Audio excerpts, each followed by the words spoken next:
ni iteka ku gihugu cy'u Burundi, kuko umuntu yigeze gutwara igihugu aba afise ikibanza gikomeye muri ico gihugu yatwaye, kandi aba ari umuntu ashobora gushika kure.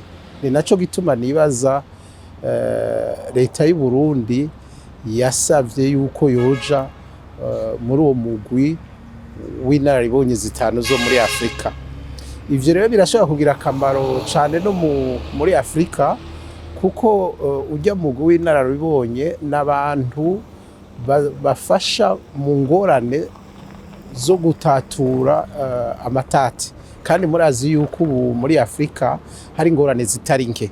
Hari ingorane aho muri Mozambique, hari ingorane muri Ethiopia, murazi ingwani maze igihe, hari ingorane muri Mali, hari ingorane muri Centrafrique n'ahandi.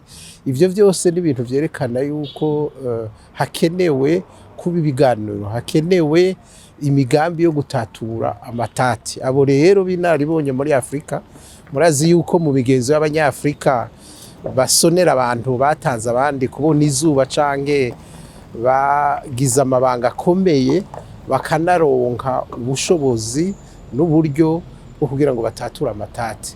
Ni mu mico y'abanyafrika. Ugiye mu bihugu vyo muri Afrika, cane cane muri bihugu bibamwo abirabure benshi, n'abantu bagerageza kwumviriza inararibonye kugira ngo babafashe gutatura amatati.